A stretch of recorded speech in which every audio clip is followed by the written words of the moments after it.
네, 미 기술주들이 급락했습니다. 그렇다고 국내 증시에서 모든 성장주들이 올스톱되는 건 아니지만 계속해서 이 나스닥이 출렁이게 되면은 우리 증시에서 그 다음날 항상 영향을 받는 기술주, 성장주 대표주들이다 보니 점검을 해봐야 되겠습니다. 이베스트투자증권 이정민 팀장과 함께 이야기 나눠볼게요. 어서 오세요. 네, 안녕하세요. 네, 안녕하세요. 간밤에 이제 미 증시 내에서 대형 기술주들이 갑자기 막 우수수 무너지면서 네네. 우리 증시도 또 영향을 받고 다행히 지금은 미 선물이 조금 낙폭을 줄이니까 네. 우리 증시도 같이 회복하려고 하고 있는데 왜 움직였는지 하락에 대한 배경부터 설명해 주시죠. 네, 다우와 나스닥 같은 경우에는 지난밤에 굉장히 이제 그 좀 차별화된 모습을 보여주고 있었습니다. 다우 지수 같은 경우에는 0.08% 하락하는 모습을 좀 보였지만 나스닥 같은 경우에는 마이너스 2.47%나 하락을 좀 많이 했습니다. 특히 그 대형 기술주의 하락이 좀 돋보이는 그런 날이었습니다. 그래서 엔비디아와 테슬라는 각각 마이너스 6.8, 마이너스 5.03% 하락을 좀 했었고요. AMD 같은 경우에는 마이너스 5.37%. 그다음에 최근에 많이 이제 상승을 좀 했었던 애플 같은 경우에도 마이너스 3.93%나 하락하는 모습을 좀 보여줬습니다. 특히나 연준에서 기준금리 인상에 대해서 지금 명확하게 이야기를 좀 하고 있는 모습이죠. 그러다 보니까 상대적으로 기술주보다는 밸류가 좀 저렴하게 느껴지는 소비주나 아니면 금융주로 좀 자금들이 이동하는 모습이 나온 게 아닐까 이렇게 좀 시청자 여러분들께 좀 말씀을 드리겠습니다. 그동안 미국 연준에서도 어쨌든지 일관성 있게 지금 현재 인플레이션과 관련되어서는 코멘트들이 나오고 있습니다. 그러다 보니까 거기에 발맞춰서 경기 순환주에 전반적으로 자금들이 좀 이렇게 이목을 좀 집중을 시키는 게 아닐까 이렇게 좀 시청자 여러분들께 좀 말씀을 드리겠고요.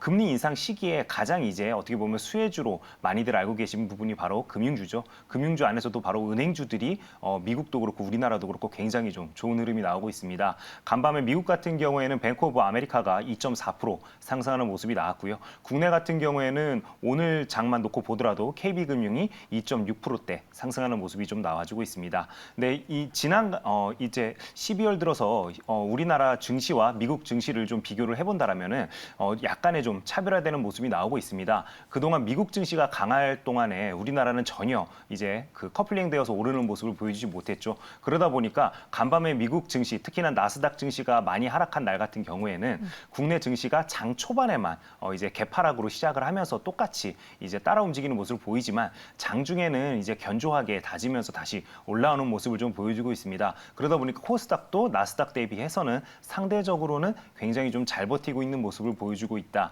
이렇게 좀 시청자 여러분들께 좀 말씀을 드리겠고요. 오늘 같은 경우에도 지금 1000포인트를 계속 깼다가 또 다시 회복을 했다가 이런 식으로 지금 최근 일주일간 증시 그 상승 모습을 좀 놓고 봤을 때는 굉장히 좀 공방이 치열하게 일어나고 있다. 이렇게 좀 말씀을 드리겠습니다. 국내 증시 같은 경우에는 이제 상승 모멘텀을 지금 현재 찾기 위해서 시장에서 굉장히 많은 뉴스가 나오고 있지만 최근에 또 오미크론 관련된 이슈도 있었고 우리나라만 놓고 봤을 때도 지금 현재 코로나19가 계속 확산되고 있기 때문에 아무래도 성장주에는 좀 제한 사항으로 다가오는 게 아닐까 이렇게 좀 말씀을 드리겠습니다. 네, 지금 시장에 대해서 코스피가 거래 대금이 좀 많이 줄어 있는 네. 상황이에요. 연말에는 사실 항상 매년 그렇게 활발하게 거래 대금이 유입되거나 그러지 좀 않았던 것 같은데 네네. 이번에는 어떨까요? 지금 시장의 흐름 어떻게 분석할 수 있을까요? 네, 지금 연말 시장답게 참 그 어떻게 보면은 꾸준하게 완전 뭐 테마성 장세도 아니고 그렇다고 뚜렷한 섹터의 그 강세가 보이는 것도 아닙니다. 바로 그 유명한 개별주 장세다라고 좀 말씀을 드리겠고요. 특히나 그러다 보니까 이제 각 종목별로 어떤 뉴스와 어떤 이슈가 있는지에 따라서 상승과 하락이 극명하게 좀 갈리고 있다. 이런 식으로 좀 시청자 여러분께도 말씀을 드리겠습니다. 특히나 이제 전일 기준으로 코스피 시장만 좀 놓고 봤을 때는 8조 원대로 이제 그 거래 대금이 굉장히 많이 줄었습니다. 올해 2월 같은 경우에는 최고로 이제 거래가 많이 됐던 날 19조 원이 넘는 20조가 살짝 안 되는 거래 대금을 보여줬었기 때문에 지금 이런 거래 대금이라면은 반토막 이하로 지금 떨어진 상황이기 때문에 굉장히 지금 그만큼 시장이 위축이 되어 있다. 수급적인 상황에서는 이렇게 좀 시청자 여러분들께서 좀 이해를 해주시면 좋을 것 같고요.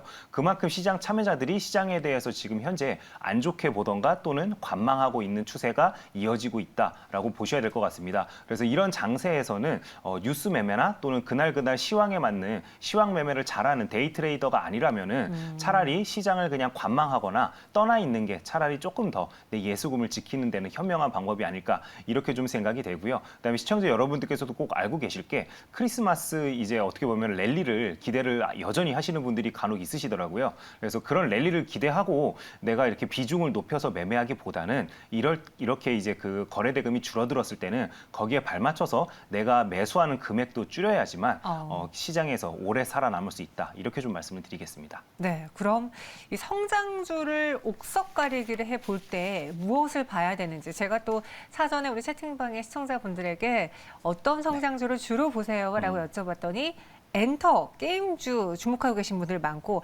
메타버스, 맥스트 이야기하시는 분들도 있고 네. 또 카카오그룹주, 카카오뱅크, 카카오페이 이야기하시는 분도 있는데 그 성장주는 어떻게 옥석을 가려야 될까요? 사실 뭐 아니면 도인 게 또 성장주 중 하나잖아요. 네, 맞습니다. 거기다가 성장주가 최근에 어떻게 보면은 3분기 그리고 4분기 초까지도 이제 꾸준하게 많은 상승을 하다가 최근에 이제 12월 들어서면서부터 굉장히 큰 폭의 조정이 나오다 보니까 여전히 관련된 섹터에 이렇게 많이 좀 눌렸을 때 사야 되는 게 아니냐 이런 식으로 또 생각하시는 분들도 있습니다. 하지만 지금 올해만 놓고 봤을 때는 2주 정도의 시간이 남아 있죠. 그래서 2주 정도의 이 시간이 남았을 때 앞으로 남은 장세에서 우리가 어떤 식으로 대응을 해야 될지 거기에 좀 집중을 해본다라면은 당연히 이제 올해 4분기에 이제 실적이 좋을 것으로 예상되는 섹터로 좀 종목을 압축적으로 좀 이렇게 보면서 매매를 하는 게 옳지 않을까 저는 좀 그렇게 생각이 되고요. 거기에 발맞춰서 이번 주에 좀 이슈가 있었던 종목들이 있습니다. 대표적으로 이제 임플란트 섹터에 대해서 제가 좀 말씀을 드리려고 하는데요. 임플란트주로 대표적으로는 뭐 오스템 임플란트와 덴티움이 있죠. 이 두 종목 같은 경우에는 11월 월간 사상 최대 수출 실적을 달성을 했다라고 합니다. 그래서 5,800만 달러 가까이 이제 그 수출 실적을 달성을 하면서 굉장히 큰 폭의 좋은 이제 주가 흐름이 좀 나오고 있는 상황입니다. 특히 그 중국과 러시아, 터키 등 신흥국 시장에서 큰 폭으로 성장세가 좀 나타나고 있다고 하는데요.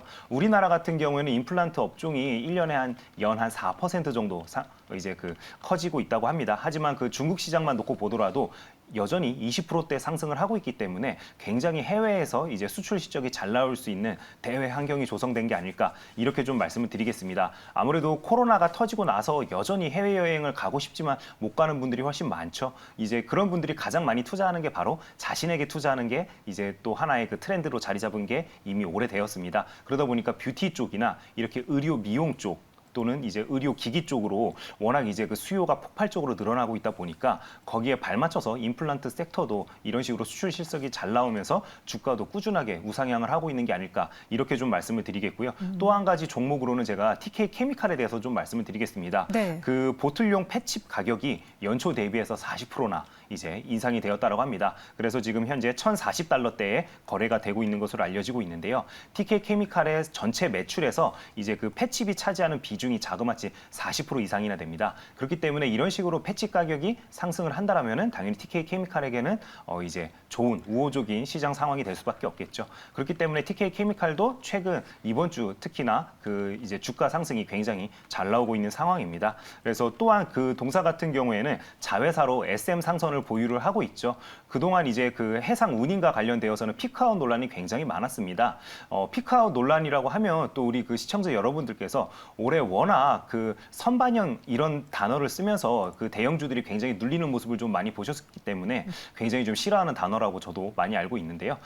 SM 상선 같은 경우에도 그 컨테이너 운임이 피크아웃 논란이 있다 보니까 원래 11월 달에 IPO 예정이었지만 이 IPO가 철회가 됐습니다. 그러면서 이제 좀 계속 지금 뒤로 미뤄지고 있는데 컨테이너 운임이 여전히 계속 지속적으로 좀 상승하고 있는 상황입니다. 그러다 보니까 내년에 이제 그 상장을 하게 된다라면은 당연히 TK 케미칼에게는 또 좋은 호재로 다가올 수 있기 때문에 TK 케미칼도 굉장히 좀 주목해 볼 만하다라고 좀 말씀드리겠습니다. 네, 우리가 그냥 통상 아는 성장주도 좋지만 최근의 흐름을 봤을 때 4분기 호실적 예상 기업, 뭐 임플란트주 그리고 TK 케미칼도 옥석을 가려볼 수 있는 성장주다라고 이야기했습니다.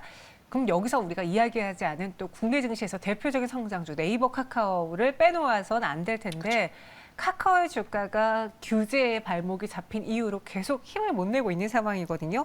여기 네이버는 시총 3위 자리까지 내주려고 합니다. 네이버 카카오 이 전략은 어떻게 세워볼까요? 네, 네이버와 카카오 같은 경우에는 추세적인 하락을 지금 현재 이어가고 있습니다. 그리고 이제 거래 대금만 놓고 보더라도 시장에서 굉장히 지금 소외감을 많이 느낄 수밖에 없는 상황일 것 같아요. 그래서 네이버도 제가 한번 봤더니 이제 4분기 영업이익은 3,940억 원을 달성할 것으로 지금 예상이 됩니다. 이 정도 금액이라면 컨센서스에는 부합할 것이다라고 일단은 예상이 되는데요. 근데 이게 컨센에 부합한다는 거지 실적의 서프라이즈가 나올 가능성은 없다라고 우리 시청자 여러분들께서 좀 보셔야 될 것 같습니다. 워낙 그동안 성장성을 이끌었던 게 그 스마트 스토어로 이제 대표되는 커머스 성장률인데요. 커머스 성장률이 매 이제 분기별로 이제 놓고 봤을 때 40% 이상 상승하는 고성장을 이제 이어오고 있었습니다. 근데 이번 4분기 때는 아마 20%대 후반 또는 30%대 초반에 이제 성장률을 보일 것으로 예상이 되다 보니까 아직까지는 시장 참여자들의 그 기대치가 좀 많이 낮아져 있는 게 아닐까 저는 좀 이렇게 좀 생각이 됩니다. 그렇기 때문에 이런 부분에서는 우리가 그 이제 좀 참고를 해야 될 것 같고요. 통상 그리고 4분기가 이제 광고업계에서는 성수기로 불리웁니다. 그래서 기존과 같았다라면은 네이버에 굉장히 많은 업체들이 이제 광고 금액을 좀 집행을 했겠지만 최근에 트렌드가 워낙 유튜브와 OTT 쪽으로 또 이제 광고업계가 좀 많이 이제 그 자금을 집행하다 보니까 이런 부분에서도 약간의 노이즈가 있다. 이 부분 시청자 여러분들께 다시 한번 좀 말씀을 드리겠고요. 마지막으로 카카오 같은 경우에도 톡비즈가 올해도 여전히 이제 꾸준하게 좀 상승할 것으로 예상이 됩니다. 하지만 이제 카카오그룹 방금 아까 앵커께서 말씀해 주신 것처럼 워낙 이제 정부에서 규제 이슈도 있었고 그동안 이제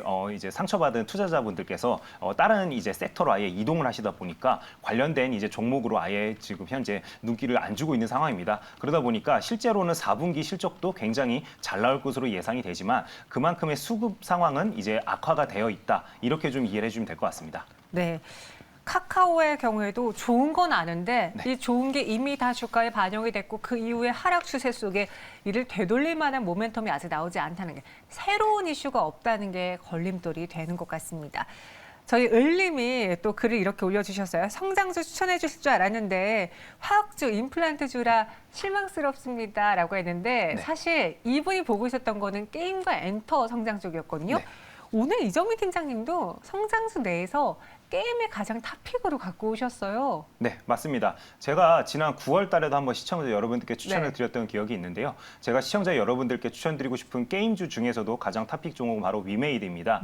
플레이 투 언 대장주죠. 그래서 P2E 대장주로 불리고 있는데 지금 위메이드 같은 경우는 인앱 결제 지금 현재 일간 매출이 10억을 돌파한 것으로 저는 좀 파악을 하고 있습니다. 그다음에 이제 뭐 코인 결제나 이제 기타 수수료 등들을 합친다라면은 일매출이 그런 부분에서 5억 이상 나오고 있는 것으로 보이기 때문에 그렇다면 일간 매출이 15억 이상입니다. 그렇게 된다라면은 지금 5조 원에서 6조 원대 시가총액은 굉장히 이제 저렴한 가격대에 들어섰다라고 좀 생각이 됩니다. 그렇기 때문에 시청자 여러분들께 저는 내년 상반기를 바라본다라면은 위메이드가 충분히 눌린 구간이기 때문에 접근해 볼 만하다라고 다시 한번 좀 말씀을 좀 드리겠습니다. 특히나 미르 M 같은 경우에는 내년 1분기 중 국내 출시를 앞두고 있습니다. 그렇기 때문에 또한 이런 종목을 이제 접근을 할 때 정부의 규제와 관련되어서 많이들 이야기를 하시는데요.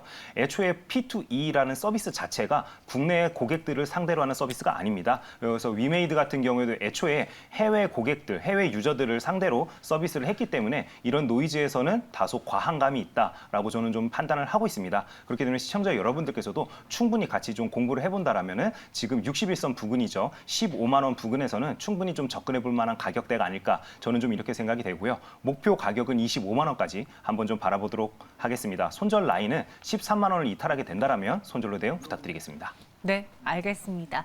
성장주 내에서 미르4 그리고 P2E 키워드를 갖고 있는 위메이드를 내년에 가장 기대되는 종목으로 꼽아주셨습니다. 목표 주가 25만 원 제시해 드렸고요. 여기서 이정민 팀장님 인사드리도록 할게요. 성장주 이야기 마무리해 보겠습니다. 고맙습니다. 네, 감사합니다.